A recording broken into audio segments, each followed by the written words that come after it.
Howdy, everyone. This is Dave Cohen on Guitar Tales, and we are literally, and not just a little bit, honored to have Steve Conte with us. Steve, thank you so much for joining us tonight. Oh, I My like pleasure, that. Dave. So you were one of the first guests we targeted when this show went on the air in May of 19, and you've just been touring the world, and you've always stayed in contact with me and with Scott Guitar Mrs. Stengel, so we appreciate it. And we're beyond thrilled to have you here tonight. My pleasure, like I said. And always lovely to talk to another dude from Jersey. That's right. We Is were that where both. you're from? Are you from there? I'm a Mattawan boy. Ah, well, even more so. I mean, Yeah, I'm not from Mattawan, but I right, did live there. right. I I'm went to from high school Brooklyn. there. I'm from Brooklyn, but I went to Mattawan Regional High School and all that. So I think you went to the same high school as me. I forget, but Yes, I did. Yes, yeah. I So did. very good. So Mattawan in And the house. yeah, basically, the teen years, all the trouble you can get in the suburbs, I That's found right. in That's right. Mattawan. That's right. Drinking at the Triangle and other stuff. It was the bowling alleys for me, Oh yeah, Sagamore Lanes. that's right. Right next to the movie theater. We used to sneak Jack Daniels into the movie theater. In the pool hall. That's right. Right there, the Yeah, pool hall there. All that good yeah, stuff there. yeah. It's all different now over there. Now the movie theater's a beer shop. Oh, I heard it was going that way. Yeah, I haven't been there in a while. Yeah, it's My very mom good. still lives down there, but I had heard that. Man, I remember when that theater was built there. See It that I was don't like remember. my first movies I ever went to by myself. I had Yeah, to sneak there because my mother wouldn't let me go to certain like horror films that all right, my right, friends right. were seeing, and she's like, Yeah. I remember they were giving out vomit bags. There was this one movie called Mark of the Devil. Oh, It's that's like, great. yeah, they were giving out vomit. It was like real John Waters before John Waters. Right, right, right. Um, yeah, all that kind of stuff. And yeah, good times. No, it is good times But over there. So we had are to pure Mattawa now. eventually I had to get into the city. Yep, and that's where you're based right now, right? Well, I'm in the Bronx now, Oh, okay, but great. I was in Manhattan for 30 years. Oh, wow. Yeah. That's fun. And And that's the name of your band, is Steve Conte NYC, right? uh, well, now I just go by Steve Conte, but Yeah. I was trying to actually have a band name. I was living over in Europe for 3 years. I was living in the Netherlands, and I had this notion that when I would tour over there, if I just called myself Steve Conte NYC, then I wouldn't have to depend on the owners of the clubs to put on the marquee Steve Conte from New York City, right? All right. Because That makes sense. there's something exotic about when you're playing in Holland or Belgium or France or England to see somebody from New York City, right? So I thought, well, let me just build it into the name, you know. Right. So I had the band called Steve Conte NYC, but no one got it. Oh, really? Even Stevie Van Zandt, when he first played me the Underground Garage, he would go, "Welcome to the Underground Garage, Steve Conte." I'd be like, "Okay, Steve Conte NYC," and then everyone would call it Steve Conte, the NYC album, Oh, okay. Now I right? saw he gave you a nice review of the new album, though. He said some kind words about it. Yeah, well, he loves it. I mean, I Yeah. hope he does because I'm on his label, and Yeah. so he's playing me on the radio show. I've got my third single is out now. Um, yeah, and he's very hands on with what he picks to put on his label and on the radio. So it's That's really good stuff. And I there's so many great interviews with you. I wanted to tell you that one of the most enjoyable things that I've done in preparing for this, I'll just spend an hour on YouTube searching your name, and there's so much great stuff, including some really good interviews. So I know you have this wonderful and varied history with the New York Dolls, and you were with Blood, Sweat, and Tears. You toured with them for a while, the Michael Monroe band. So I know there's a lot out there where you've given some great interviews on that. But now you've got this album, and the one thing I've noticed that I really appreciate about everything I've heard you record, everything I hear from you is fresh. Like nothing I've heard from you sounds formulaic or reliant upon that which preceded it. And I was wondering how you get that. How do you draw on the feeling that gives you something that sounds happy and new and inspired? Hell if I know, man. Um, I have no idea. I mean, the one thing I always say, and when people get near this subject, about like the sound or whatever, it's like I'm never trying to make a contemporary sounding record. Like when I record, um, even the songs that I write, I think they could have been written in 1964, 1974, 1984, or 1994, or 2004, 2024. Right, It's just it's melodies, chord progressions, and lyrics that mean something, and then of course playing. Um, but I never go for like trendy stuff. Is what I'm trying to say. right. So, I think once on one record I used a drum loop, Okay, but and maybe I have a couple other drum loops like hidden in, but one really obvious record where I use an obvious drum loop at the top, but then the rest of the band comes in and it's acoustic guitars, electric guitars.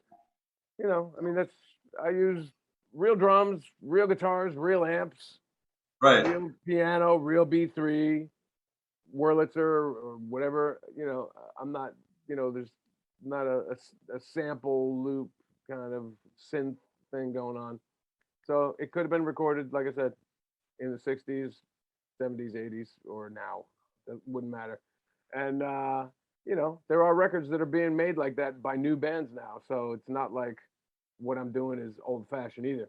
Although, you know, I don't record like a lot of those bands, they use Pro Tools and like the digital recording stuff, like to the furthest extent that they can use it. They use auto tune and they do it to a grid, which means everything is perfectly lined up and perfect.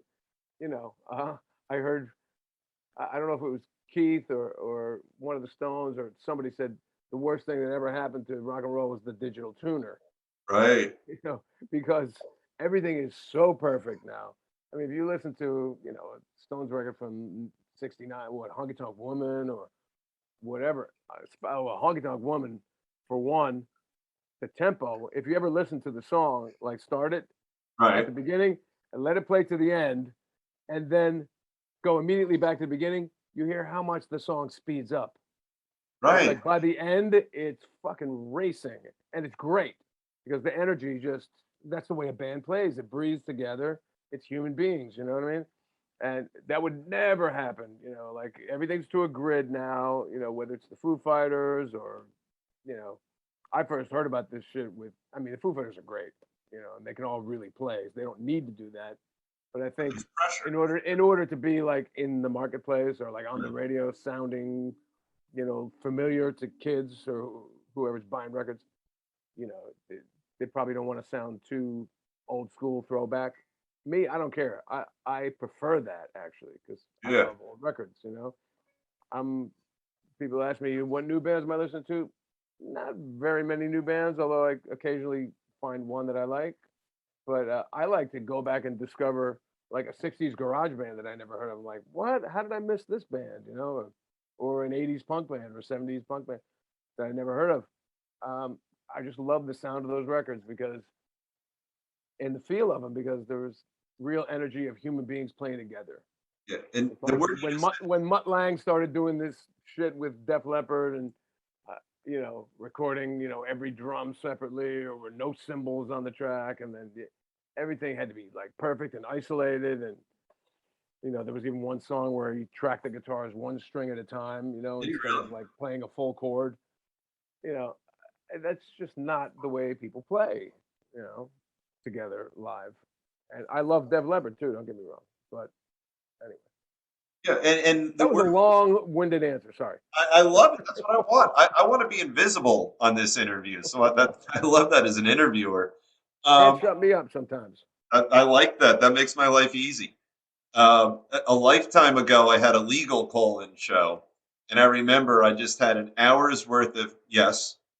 No, and that's impossible. So this is great. Uh, one of the things that I love that you said that's the centerpiece of it is the word together, right?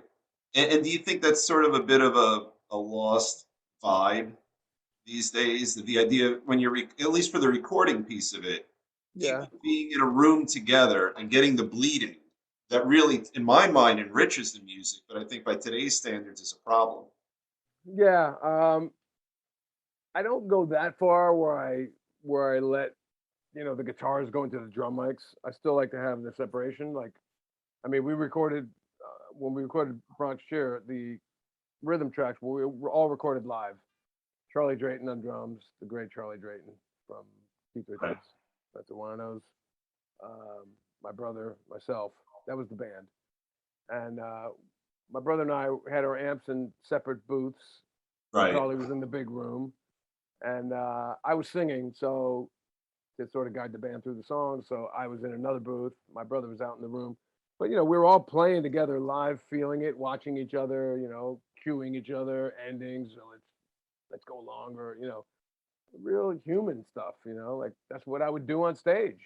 Right. But I mean, nowadays bands go out there and play with pre-recorded tapes. I Right. mean, what is that shit? And I mean, that, I guess if you don't have a keyboard player and you had one on your record and you want it to sound just like the record, I mean, it didn't stop Led Zeppelin from going out and playing as a trio after they had all that shit going on the records. But some might say they didn't sound so good live. But the energy was there. yeah. I All mean, these human beings playing. That's exciting to me. if I want to listen to an album, I'll listen to an album. If I want to see a concert, I'll see a concert. Exactly. You know.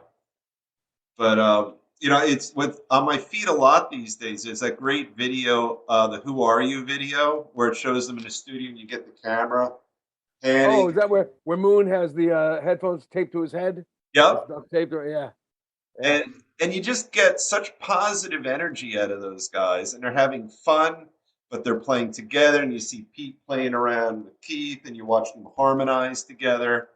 But you know, there's something magical about that if there's no togetherness, I think we get lost.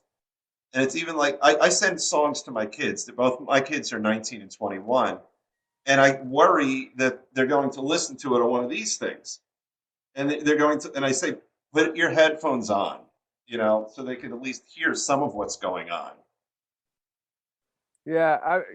The one thing about the technology that's where we're at now in 2021, uh, it's just really convenient. Everything's super convenient. I mean, in this phone, I Yep. have my entire life. Yep. I always say to my wife when she says, "You're on your phone too much." I go, "You know what this phone represents? This is my writing. This is my musical writing notebook. This is my tape recorder. This is my Rolodex. This is my telephone. This is my camera. This is my notepad. This is everything." Right. And I mean, I have every record ever made in here. Like because I have Apple Music, Right. so Right. I'm one of those subscribers. I don't like Spotify that much, but Apple Music. I'm a Mac guy, so um, the fact that I can have every Who record, every Faces record, every Temptations record, every Smokey Robinson record, every old blues record, Nirvana, whatever, any band you want. It and I don't even download it to the phone. It's just Right. this is a 250 something gigabyte iPhone, so I could have a lot of shit in here, but it's just all in the cloud. And Right. I mean, if I'm not on Wi-Fi and there's no signal, I can't listen to anything. Yeah, I'm the same But thing. On a plane, but I'm worthless. yeah, but you know what? If I know I'm going to be on a plane and I want to listen to stuff, I'll just make sure that I temporarily download it. Right. But the fact that I can have all this, which is it's really terrible, man. I have all my vinyl. I have every vinyl record that I ever had from when I was a kid. 45s, LPs. I have almost every cassette, VHS, DVD, DAT. You know, I don't have the 8 tracks anymore, but I have all that media, and I have a complete stereo system, and all I do is listen to this thing on a fucking Bluetooth speaker. I Just know. because it's so convenient, I turn on Bluetooth, and I'm like walking around the house, and I just move the speaker. Gonna wash the dishes, I move the Bluetooth speaker to the Right. kitchen. I go to fold the laundry. I bring it in the bedroom. It's so easy. Yeah. So that in that way, technology is good. And Right. of course, No, there's on this laptop I'm talking to you about, I made my entire record on. right. Yeah. I mean, we started on tape, analog tape, Right. in a proper real studio, a great studio called Atomic Sound in Brooklyn. And we recorded to 2-inch analog tape through a Neve console and all this great, tube tech and Pultec gear and all the real shit. And then we dumped it to Pro Tools, and I did like, right here in this room, I did a lot of my acoustic guitars, Right. vocals, percussion. Like I live in an apartment, so quiet. I can't go crazy in here. But I Right. have my own studio in Manhattan where I could crank up. I have my Marshalls, my boxes, all the real amps. I did my solos, and that was all. I just brought the laptop, and I have a little Universal Audio Apollo Twin mic pre. Sounds amazing, and that's my studio, man. Do And you have any nostalgia for the big 2-inch reel, or is just the digital so much better? I wouldn't say it's better, but it's certainly, it's the difference between. I mean, I still have. Oh, I have 2-inch reels of all my stuff from the '90s. Wow. Me and my brother had a band called Crown Jewels. I have all the 2-inch reels of that because we came right out of the band Company of Wolves. We were on Mercury Records, 1990. We when that band dissolved, we morphed into our own band. My brother and I. He was in Right. the Wolves with me, and we just kind of did things the same way. We went to the same studio, worked with the same producer that did our demos, Peter Denenberg up at Acme, where the Spin Doctors did their stuff, Oh, okay. and we did it the same way. I bought 10 reels of 2-inch tape, and 15 minutes on each reel. We'd do 3 or 4 takes of each song. So I'd have one reel would be 3 takes of one song. And Wow. I still have those in my closet. That's really cool. I have a memory. It's not really cool. It's really inconvenient. Yeah, but I don't know. I in, like that kind of stuff. when you live in a New York City apartment, it's not. That's a little different, right? So, believe it or not, I have a connection to your brother.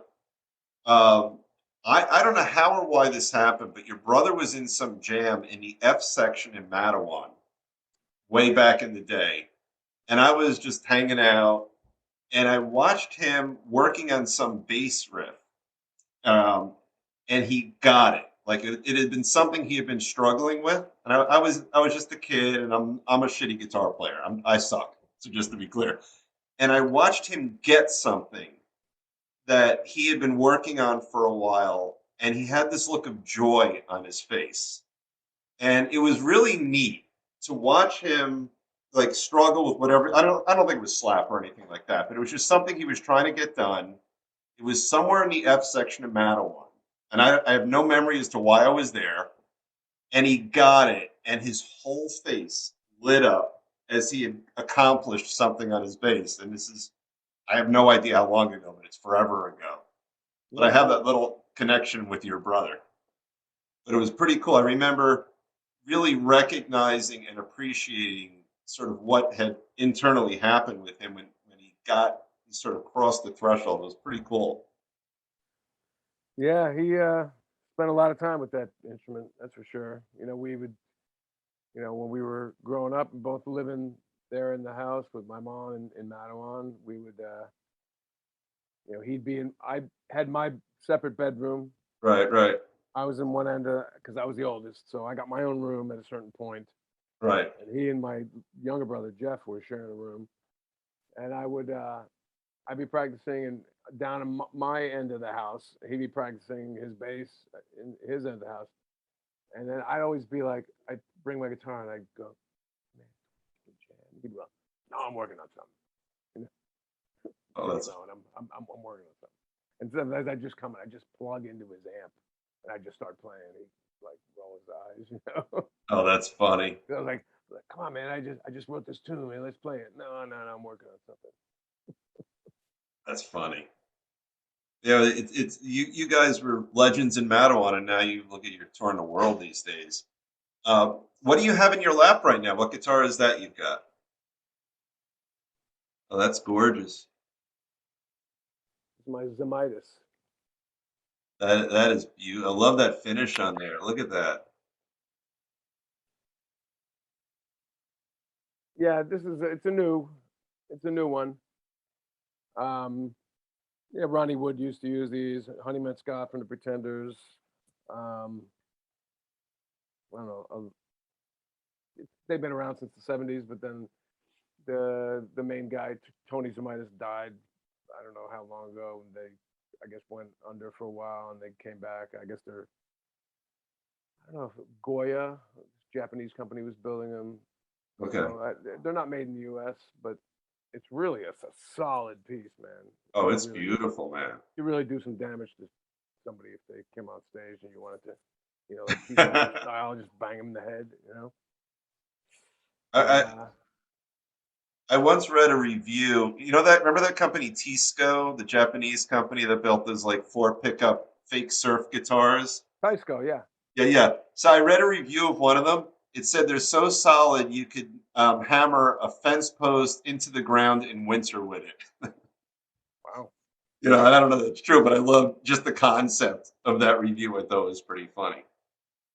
So, what are your other favorite guitars that you've got? What are your sort of your go-tos? Well, here, I don't. Let's see.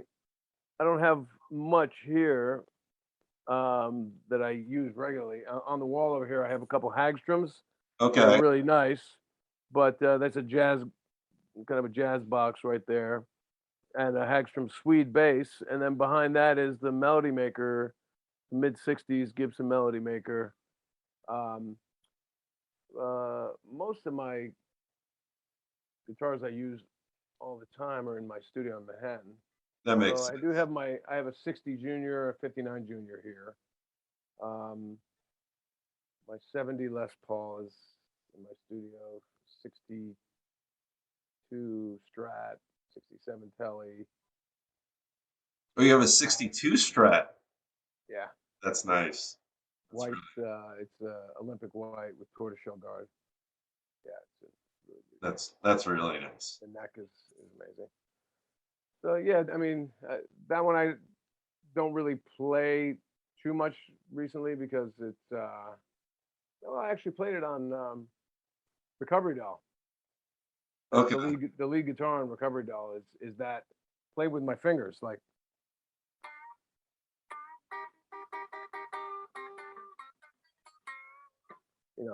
without a pick. Right. That So sounded a little honky tonk womanish right there. yeah,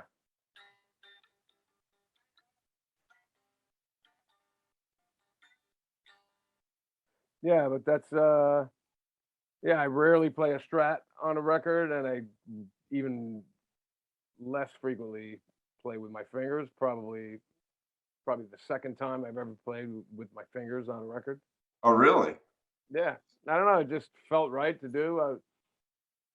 You know, this is the one great thing about this kind of recording, this kind of guerrilla recording it on your own and stuff. It's like you're not like in the studio with like a bunch of dudes looking over you and you're Right. looking at your watch and figuring out how much you're spending. I'm in my studio by myself. I can do whatever the fuck I want. That's great. And I don't have to say to anybody, was that good or you like that? What do you think? I'll just try anything. And I guess I tried that and was like, oh, why not? Little Mark Knopfler maybe. Yeah, sure. Or, well, yeah. I mean, I've never been a real fingers guy. I want to be now. Kind Right. of late in the game, of course, but never too late. Never I too started. I started like watching Tommy Emmanuel videos. He's like ridiculous with his finger picking, and I started trying to, kind of teach myself from watching his videos.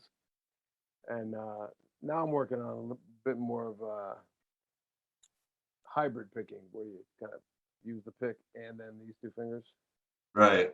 I'm no good at it, believe me, but it's something to work towards, you know. It's good And stuff. you know, if I'm working on anything, you know, it would be just like stuff that I haven't, you know, really done, like more left hand, not picking every note, you know, like I used to really, you know. Now I'm just trying to get this like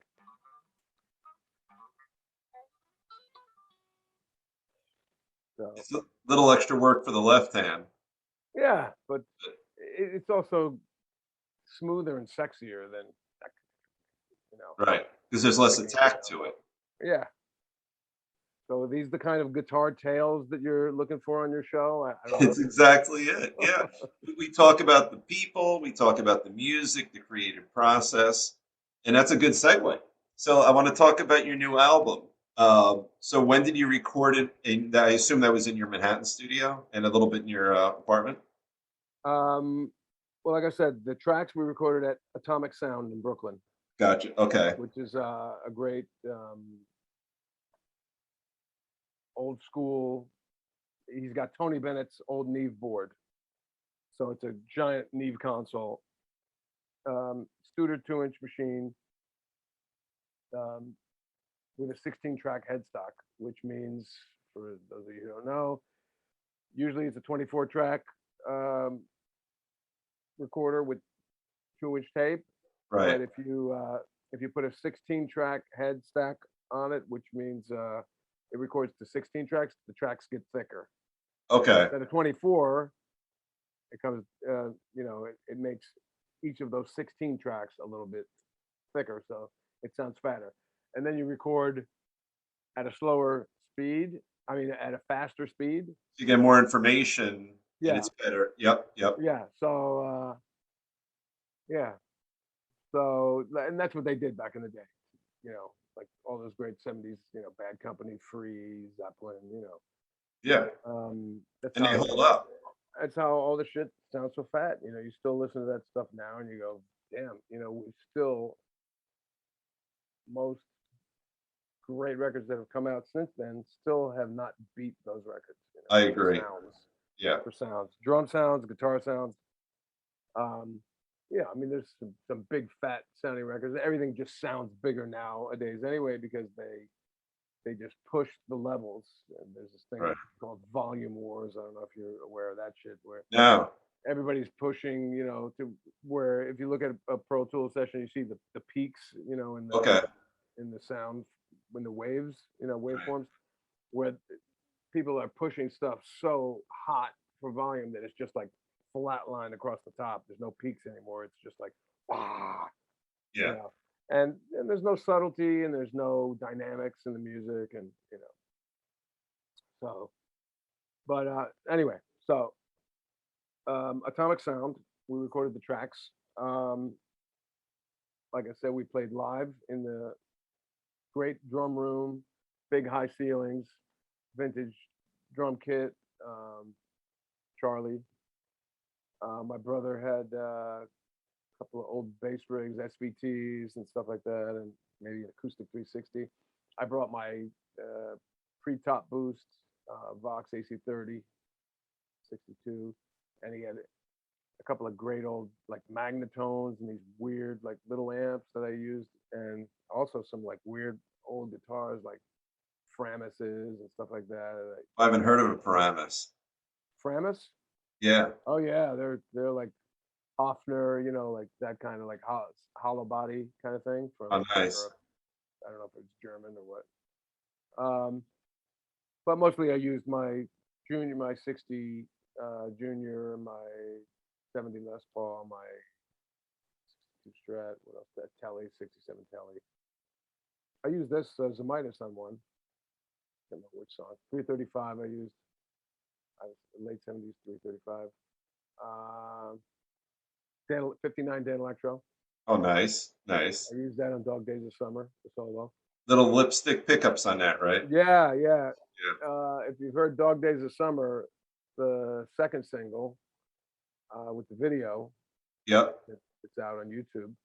Um, that I watched lead, it. it sounds really, it's a really unique tone. Yeah. That's the 59 Den Electro. Um, but I did all those later. So we just got the tracks, just guitar, bass, and drums, recorded all that to tape, dumped it into the computer, left the studio after the weekend. We recorded the whole album in the weekend. Wow. 10 songs. We get like three, whatever, 3 or 4 a day, whatever. And might have been 2 days actually. I think we set up on a Friday night, did Saturday and Sunday, and then we were done. So left the studio with hard drives, took the hard drives back. I did guitars in my studio. I set up my amps. I hired an engineer to come in. See, this is what I'll do. I'll hire an engineer to come in and place the mics in the sweet spot. Right. And then I'll say, okay, that's 2 hours. There's your whatever, couple $100 Right. bucks. Right. Go home now. I got this from here. And then I'll just do the rest of it myself, you know. So I recorded the all the solos and overdubs there, and then we did vocals at my co-producer Andrew Hollander's studio, and I had some of the guest vocalists come there and sing with me, and that was it. And then that was 2019 into early 2020, and I finished up in February of 2020, just in time for me to run over to Europe, do some dates with Michael Monroe. Right. And while I was there, we were there for 6 weeks of gigs. After about 3 weeks, COVID hit. Yep. And that was it, man. I came back and,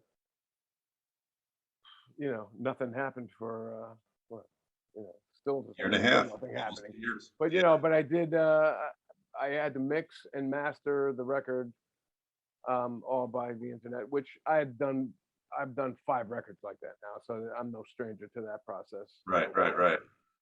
I guess what was different about this time was my mixer was in California, and I got home to New York after the Monroe tour got canceled because of COVID. I came home, and then we were seeing what was happening in New York. There was like, shortages of everything. Like you go to a supermarket and there's like people who were like hoarding toilet paper, and like the shelves were empty, and we're like, man, this is horrible. We went back to Europe. My wife is Dutch, so we went to the Netherlands and stayed with her family for 6 months. We were there half a year. We were communicating then. I remember that. Yeah. Yeah. So I would be in the Netherlands, and my mixer was in California. The great Nico Bolas, who mixed, he's worked on Keith Richards' Expensive Winos records, Neil Young, Don Henley, Boys of Summer. He mixed that. So, and he's worked on every record I've done for the last 20 years. And he's in California. I'm in the Netherlands. We're like 9 hours apart. So we'd have this like one little window of like 2 hours where he was just waking up and I was just about to go to bed. So that's how we mixed the record, But he would do it and then send me email me a mix, and I'd go, bass is too loud, or can you put a little more delay on the vocal or whatever. And we got it that way. And then when I got back to New York, we actually I had it mastered. A guy upstate. I never met him. I talked to him on the phone, and so I got it all done in 2020, and finalized my deal with Little Steven and Wicked Cool Records in late 2020. It came out in first single earlier this year, 2021 May, Recovery Doll. And now I'm on the third single. It was Recovery Doll was the first single. There's a video on YouTube, the virtual reality crazy thing. Yep. And then Dog Days of Summer came out in August. Another video for that. And now Overnight Smash is the latest single, and there'll be another one coming out in a couple of weeks. Now, where can people buy it? I know you have it available on vinyl and CD. Where do they get it? I know the answer, but I'm asking you to say it. Okay, well, this is what it looks like, folks. By the way, I was looking at that today. What a great, intense photo. I don't know if there's a backstory to that. Oh, there's a big backstory to this. This kid, That's great. Yeah, hold it just like that. He doesn't look happy right there. He looks pretty intense. It's a protest. It was back in 2016 when Trump was elected. A bunch of high school kids were protesting his election, and they're, it's a Wow. liberal New York, Yep, yep. I'm a and lefty left. I'll admit. I'll say it. yeah, yeah. Well, I mean, sometimes I don't know who I'm talking to, so I might piss somebody off, but Yeah. Not. I was not a fan of that guy. No. But that's the little extra bonus that I know in my mind. That's why I love this picture. Oh my But God, I love it. He just looks. I was looking at that today, and I wanted to ask you about the backstory for that because that guy just he looks mad. You know. yeah, I mean, and I got in touch with the kid. I got in touch with the photographer. I saw this photo in New York Magazine. I went, whoa, because Yeah. I knew I wanted to call the album Bronx Cheer. I Yeah. live in the Bronx, and a Bronx Cheer is a raspberry, Yeah. Yeah. So I knew, this is not really a cheerful photo, which I like the concept, Yeah. It's and intense. and but when I saw it, I was looking for. I had a couple other possibilities that didn't work out of photos. I wanted sort of a dark, black and white New York photo, Right. and when I saw this, I went, whoa! Yeah. And then I found out what the story was, and I went, oh, Yeah. that's even better. Yeah. And I found the photographer. He was living in Sweden. We worked out a deal. I found the kid. I got him to sign off on it. And yeah, Probably tickled by it, right? yeah, he was 16 here, so he's like 21 now. I told Yeah. him I'll send him a copy of it when it's done. So anyway, so this is the CD. It's not out yet. Comes out November 5th. I do happen to have one copy here, and it's got a nice little booklet inside. That's what I like about the old. That's even semi-old school. Vinyl's the oldest school, but that's great to have some actual. Yeah, look at that. There's a poster. It's got the Yeah, credit here. Look at this photo, man. My wife took this photo. that's a great photo. That really is. I Every, mean, you don't see my face, but that's all you need to see to know it's me. Just look at that nose, man. yeah, hey, dude, you're an amateur in the world of noses compared to me. Look at this. Look at this. I'm a professional nose guy. Here, look at that. Yeah, that The looks Italian noses are still better than the Jewish noses. But well. I love It's in the that. eye. It's in the eye of the beholder, I guess. Yeah, right. I But love in the old days when you would buy an album, you'd come back and you have a little bit of art to look at, and as you're listening to music, there's something tactile. of You know, course, I'm a that's what I, that that's yeah. I feel sorry for. Well, I mean, I guess kids don't know. I was thinking about this today. I mean, I wonder if they look back at what we used to experience and go. I wonder if that's like us thinking about our grandfathers like cranking up a Victrola, like, oh yeah, my God, who would want to do that? But like, I wonder if kids think, oh, who would want to read liner notes? Just fucking put an MP3 on your phone and call it a day. But I mean, I would read, because you had so few records because, yeah. you had to spend all your allowance on 145. You have It to. was I had to cut lawns for it. Yep. Yeah. yeah, and you knew the B side as much as the A side because that's all you had was that one or two records. So Yeah. you played the shit out of both sides of them. And Yeah. I can tell you the liner notes on, Let It Bleed by the Stones, Hard Knocks and Dirty Socks. Who was Right. Tea and Sympathy? Tea and Sympathy by Jock. I know all these little stupid things from the liner notes because I fucking read them every day, as I was listening to the album. I What just about stare at the cover, what about Queen's insert with all the naked girls on the bicycles? Oh, which album was that? That was As with Fat Bottom Girls. Which album was that? maybe as I don't. I own it. It's in my house. It's I was yeah, I didn't have that album. I had Night at the Opera, I had Day at the Races, I had Sheer Heart Attack.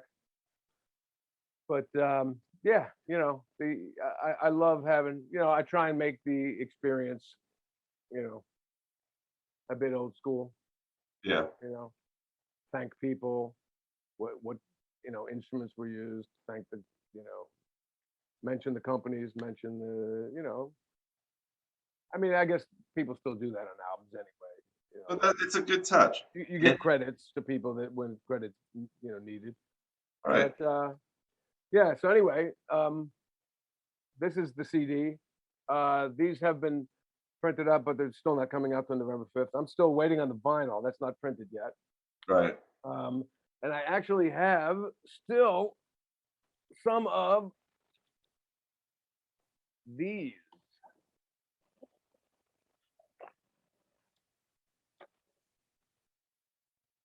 I saw that online. Yeah, and I've listened to some of the music from that. That's good stuff. Recovery Doll single. It's on glow in the dark green vinyl. Yeah. Now that, by the way, you're playing that guitar. That's a pink guitar on the back, right? Oh, that's just colored for the.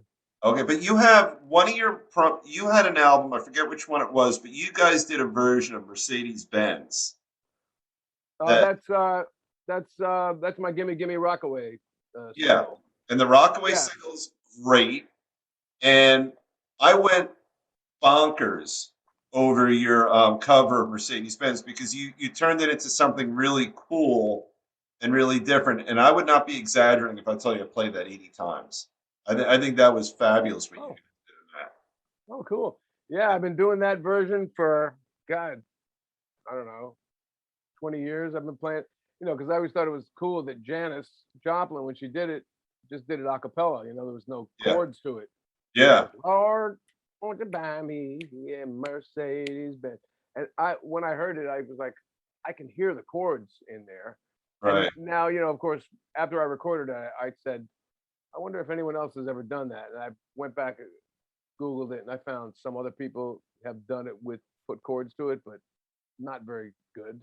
No, I you mean, I put just thought into that. I just made mine just really simple and straight ahead. Some people, I guess, tried to get a little fancy with it. But well, thanks. I'm glad you like it. Yeah, and that was yeah. There's a story behind that recording. Well, That was the first thing that I did with Little Steven. oh, really? Well, he played my Steve Conte NYC album on the Underground Garage and gave me a couple coolest songs in the world and all that. Right. I think I was number 2 coolest song in the world that year for the year behind some guy named Bruce. So, Heard of him, maybe. Another Jersey dude. yeah, some Jersey dude that Yeah, Steve knows a little bit.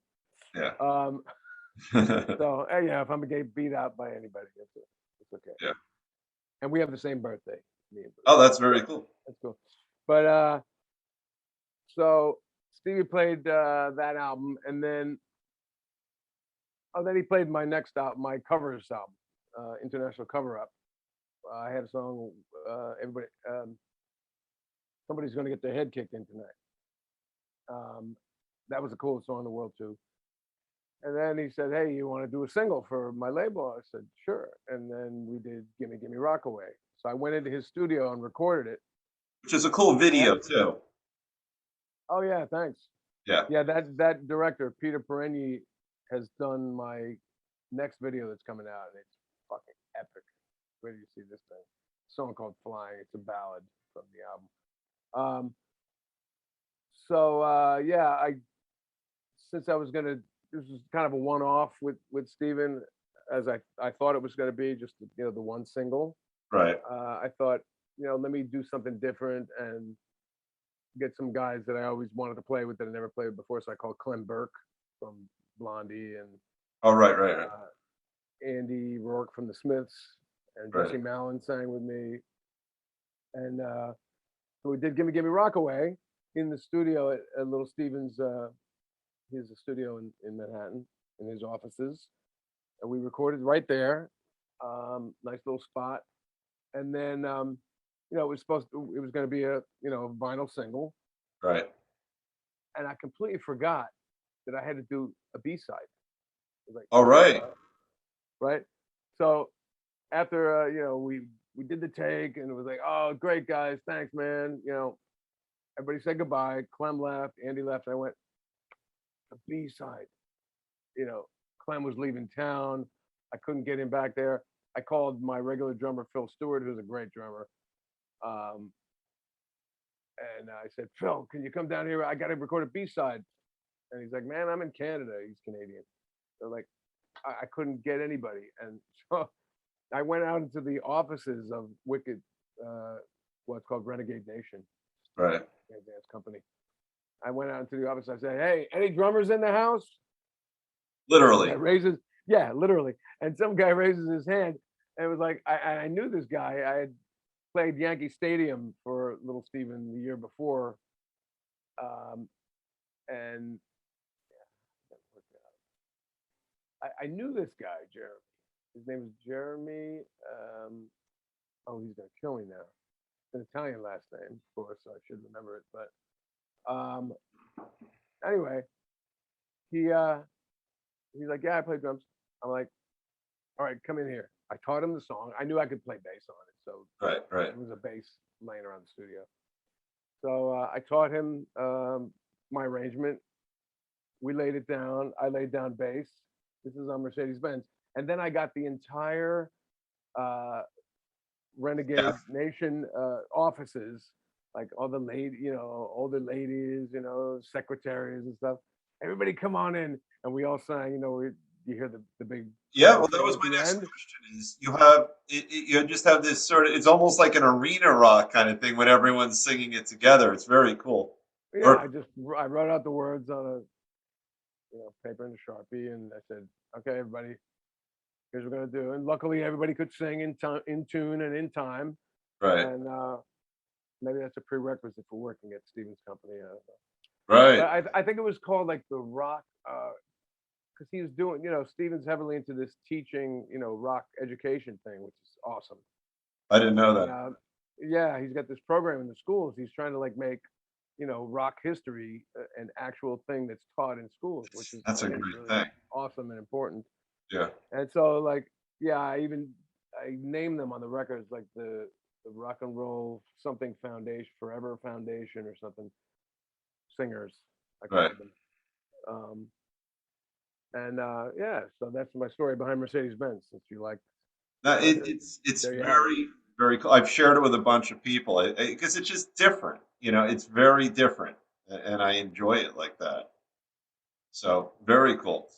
So time is flying with you right now. I just took a look at. Oh, I'm taking all kinds of like little It's great. It's absolutely great. digressions over here. One of the things I want people to know. So you're the best way to find you besides social media. You just Google Steve Conte. You get all this. Everything is there on Facebook. I'll find you on YouTube. But your website is stevecontenyc.com. Very easy to Yeah, find. or now you can just go to steveconte.com. I finally bought that. Who Someone had it before you? yeah, someone was trying to like, hold on to me. Right, Like, right, right, "Oh, you want to buy it? It'll cost you, three right, right. dollars." So I'm like, "I'll wait for it to expire," and it expired, and I just bought it real quick. Perfect. Well, So now, yeah, either one of those takes you to my website. It's easier to just say steveconte.com, CONTE, and I don't update the website as much as I do the social media, just because I right. can do it from my phone. It's so easy. I do it every Yeah, day while I'm exactly. bike riding on, on a bus or walking down the street. Yeah. But everything is there. I have a YouTube channel where all my videos are, and I hope to be doing a lot more with my YouTube channel because the fact that we haven't been out playing, I've got a couple of solo performances up there already, and I'd like to do more of that. But Instagram, Twitter, Yeah, all the usual places. you're everywhere, and thankfully, there's not another rock guitarist named Steve Conte I saw anywhere. So if people look up Steve Conte, they're going to find you. Conte. There is an actor. There's an Is it actor really? who's yeah, he was in his big movie was I Was a Teenage Zombie. Oh, that's You ever funny. hear this movie in the late like early '60s? I've When he absolutely had heard. all those B horror movies, Yeah, but that he's spelled exactly the same way as oh, my that's right. And with a different name. spelling, I pitched for the Mets for a few years. But Cone, yeah, yeah, right. but he spells it wrong. I think he forgets the E for his last name. But yeah, I pitched for the Mets for a while. So this was a lot of fun. I got to tell you, I really appreciate your spending some time with us. Yeah, And man. If you got anything else, I'm not. I don't have to run yet, so you can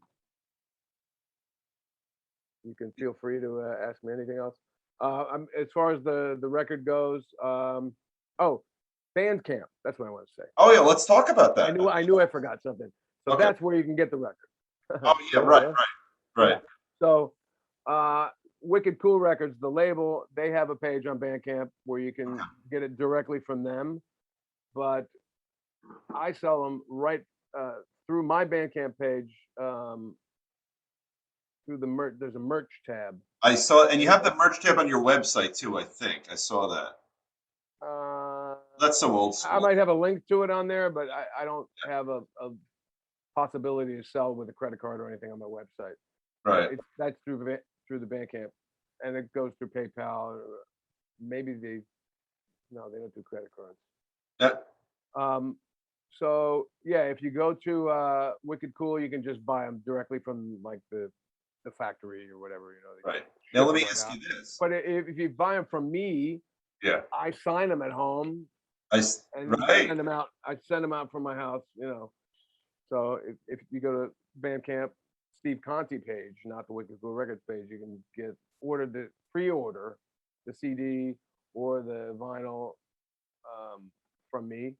And well, these I'm not selling on the Bandcamp site, but anybody who wants to write me at info@stevecontenyc.com, I'll tell you all about how to get these. Now you know what we're going to do too. We're going to put when this goes into post, we'll put you in touch with Monica over at the studio. We're going to get all those links together for you. So we'll put Okay. that together. So I usually like to say this that it's here on the screen, but I have no idea if it's going to be here or here. But we'll get all your info on the screen. Now let me ask you this question: my kids who have an attention span of a flea, which I will say on the air. Yeah, right. If they want to get, do you also sell your stuff? Like, can they upload it on iTunes and all that? Oh yeah, it's all yeah. I don't like to advertise.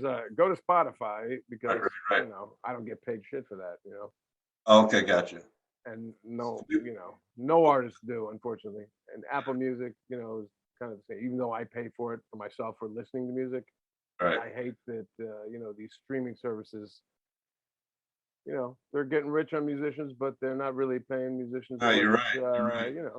I mean, That's when I true. was coming up, you could actually think about like, not just having a career, but making a living being a musician and a recording artist. But I mean, I make a living as a musician, but not just as a recording artist. I got to do a lot of different things to like Right. make what Yeah. Yeah. what And someone in the 60s or 70s or 80s used to make from selling their records. selling vinyl or CDs. But Yeah. but at least we're seeing now that vinyl's making a little bit of a comeback. I mean, one of my kids, I think my daughter actually got a turntable, which I think is really cool because again, one of the things you talked about it earlier that I think kids are missing out on is sort of the tactile interaction with the artist. You know, Yeah. I was going to mention before, I'm a Who fanatic, so Quadrophenia. There's a freaking book that came with that album, and I would just, I mean, I that just got me through high school. That album got me through high school. But there's that book. I mean, it's got to be 30, 40 pages long, and maybe not that long. I have it in the house, but I have it on vinyl. I'm trying to remember the booklet. It was the, black and white. I remember that. it's all the Wasn't it? pictures. It's a bunch of black and white pictures. It's less writing and more pictures. I don't remember if they pulled it, with Sting from the movie or not, or if they just sort of did it. Yeah, I remember there's Sting on a Vespa, right? Yeah, yeah. I Or think. not a Vespa. It's got crazy like mirrors all over it, Yep, right? yep, yep, The yep, motorcycle yep, scooter. yeah. But in middle school, I was much more excited about Queen's naked women on bicycles. But that's a different story. But frustrated little boy in Madawan. But but yeah, but the kids at least there's a I think you talked about something before.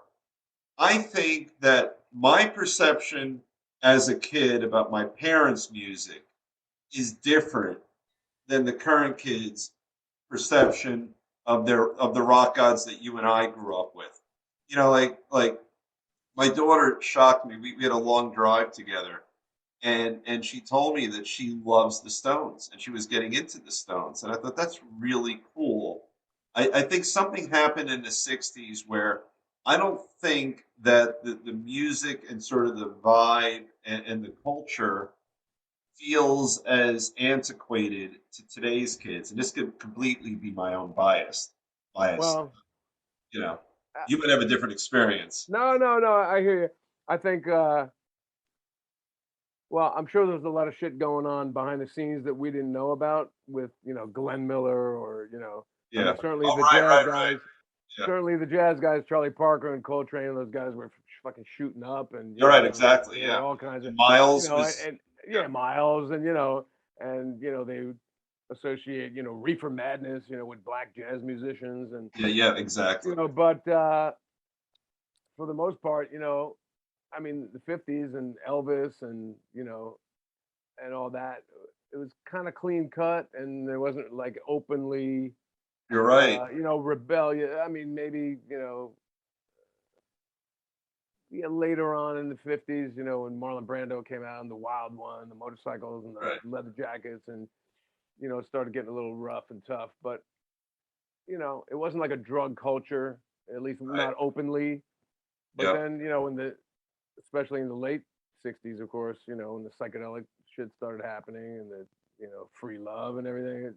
It's just this whole youth culture, and the anti-war, Right. the Vietnam, you know, youth just went from like, your children should be seen and not heard to like, we are like strong Right. Right. and Right. we have a voice and we can change the world and, we can be free and we're free to, do what we want with our bodies. And, there's just a certain freedom that I think, you know, it's not that far removed from what's Right. going on now for a kid from now, a 16-year-old now. Look, think about a 16-year-old back in like 70s, rock and roll, sex, drugs, it was still out there. A 16-year-old in 19, in the 50s though, would be like everything would be under wraps and Right. hidden, you Yeah. probably. I mean, I don't know. I wasn't born, so Right. But But the difference might be if you think about a Keith Richards would not be saying, "Man, I worship Glenn Miller," but a David Grohl will talk about his admiration and reverence for all of his icons. And that, so maybe just, I mean, then again, for our kids, David Grohl might be a dinosaur, you know. Um, well, yeah, I mean, I worship old guys. I mean, I love, Robert Johnson and right, right. Charlie Patton and Yeah, Charlie Parker and Dizzy Gillespie, and even old, older dudes, like right. Louis Armstrong and you Yeah, um but that's the thing, I'm not your typical like rock guy that like if it ain't, punk rock, you know, what I do, I don't like it. Like my record collection is all over the place, completely schizo. It goes from Stravinsky to fucking Coltrane to Kiss to right. Zeppelin to Nirvana to whatever, folk music, Dylan. I love some almost every genre. I can find something that I really love. Even like I was listening to some like new like hardcore metal. What the hell's the name of this band? I watched that dude Rick Beato. You ever watch any of his No, shows no. on YouTube? Oh, he's great. What makes the song great? He Oh, does I'll a have to check series that out. on YouTube. Oh man, he's huge. He's got like I don't know millions of subscribers, and he sells his music theory books. And anyway, he's got all these guests on, and he's always talking about like the top 10 of what's happening now. But he's a dude. He's like an older dude. He's like my age, ish, and he'll be like, he's a boomer. So he'll talk about the old shit that we all love, the Zeppelin. He had this one special. What if Eric Johnson played the guitar solo on "Stairway to Heaven"? This is what it would have sounded like, and he actually had Eric Johnson come in and play. He's got like crazy shit like that. Oh, that's really cool. Yeah, so check him out, Rick Beato. It's spelled like Beato. It looks like How do you spell it? Beato. Beato. I will check him out. Rick You know, Beato. Yeah, he's all over my YouTube feed. I don't know why I just started talking about him, but we were talking about, whether, who has reverence for the old school versus, the new school and all that. yeah, he'll cover like the old shit, the classic stuff, and why those records sound great, and why the playing is so great, and then he'll talk about have new artists on. Oh, that's why I was saying Yeah. he had these sort of new, not new metal, but like hard rock, crazy technique, but progressive metal, I think he calls it. Guitar players.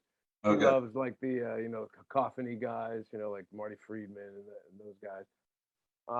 So I just discovered some like new band. I can't remember the name of it now. Magnolia was the song, but so I'll find something in every genre that I can dig. I'm not just like one dimensional, which you can sort of tell by my new album. Yeah. I mean, And it sort of runs the gamut from like you know almost punk rock, not total, but yeah, Liar Like You is pretty punk rock, I think. Human Animal. Um, those tunes, then it goes through like kind of a more of a classic blues rock thing to like, gospel soul kind of ballads and Americana power pop. But that's all my shit right there. Those are like all my I listen to a lot those of are it. the genres that I write in, really. Yeah. I like to I listen to listen a to a lot. lot of it, whatever I was able to get online, and it's very guttural and authentic, there's a nice grittiness about it, that's non-formulaic, which is how we started this show tonight. I really feel like it's non-formulaic, which is a good thing in my view. Well, if you thank you, and if you go to my YouTube channel, um, unfortunately, it doesn't have my name. It's not like YouTube/Steve Conte. It's like it's got a Right. bunch of fucking letters and numbers. But just put my name in and find Steve Conte, the official YouTube channel or whatever, and all my videos are there, and the singles, even the ones that don't have videos, there's a still photo of the album Oh cover, yeah. and you can hear the songs, and Cool. from the new album, at least the three singles that are out. And What? Gimme Rockaway is also on the record as Yeah. well. Oh, real? Okay. Yeah. It's That's such a good it's tune. on the new album. Yeah. Yeah. I Stevie have. Van Zandt said you got to put that on there. I was Yeah. like, really? That's 3 years old already. He's like, no, it wasn't on an album, right? I said, yeah, it's true. It's a Got that. very. It's such a cool, catchy tune. Like I said, the video is great. It's such a, it's such a New Yorkish kind of video in a really good way. But if someone goes to your YouTube channel, what's also cool is that they're watching you jamming with just a who's who of rock legends too, which is kind of fun. I saw you. Yeah, there's a couple of good ones up there. I played with Patti Smith a couple years I saw ago. that. Bo Diddley. Didn't you jam with Bo Diddley in one of them? Um, there's some photos of me and Bo. Bo played on the New York Dolls record. Yeah. I tuned his guitar for him. That's something. That's and, something. and he wanted to buy my resonator guitar. There's a picture of him with holding my resonator guitar. Oh, that's Or no, cool. I'm holding it, but he was like, "Man, sell me that." I was like, "Oh man, you know what? I can't. I'd love to, but I got him to sign it." So, Right. so So you were on Craig Ferguson with the New York Dolls, which is yeah, cool. yeah. I can only put the ones on my YouTube channel that I actually have the master file for. So Right, right. I don't have those. I just if I But post them on Facebook or whatever, I find whoever uploaded them, and just repost it. but they're there, Yeah, It's there for the searching. yeah, they're all up there. Yeah. Well, I hope I can do this sometime when COVID's over and come. I saw your episode with Kenny Dubman. Yeah, Who I've that known was for years. how great did he and his wife perform together? Holy shit. I didn't see that. I just Oh saw my you talking to him. oh my God. Yeah. Oh no, I'm sorry. I'm thinking of no. Kenny Dubbin performed on his own. I'm thinking of Matt O'Ree and his wife performed together. You know Matt? Oh, yeah. So I met him a bunch. He's from Asbury. I played at the Saint a couple times with him. yeah, he's from the Shore area. So yeah, so Kenny Yeah, his guitar playing was wonderful. I love his gritty voice and all that. But he did a great performance. Did you watch it? Did you see the song he played? You know what? I can't recall. I remember him talking about how he was a ship's captain for a while, and Yeah. my sister's good friends with him, so I remember her telling me that too. But I don't recall a performance though. But Oh, it's at the very beginning of the show. They oh yes, yes, yes, yes, yes. I remember. Were you guys jamming together? Were you playing rhythm no, behind him, or he was playing by I'm not himself? good enough to jam with him. Um, no, I'll hold someone's guitar and strum a few chords to test out the guitar, but I'm not good enough to do that. I could sort of get by, but I'm not at Kenny's level even remotely. Um, Well, if you got some nice amps there, I'll bring a guitar down next time, and no, we I'll do want the you. same. Yeah, we want you in the studio because yeah, the sound there is great. The studio is beautiful. We will get you in the studio as soon as it's safe to do so. We'd love to have you there. All right, So count on it. very cool. Well, this was beyond fun. I really appreciate All you right, coming Dave. on Yeah, today. man. Thank you, and thanks Absolutely. everybody. All right, Steve Please, Conte. go to my website and find me online, all the usual places. Excellent. Well, you have a great night, Steve. Thanks. Thanks, Dave. You too. Thank you. See you, everybody. Yeah.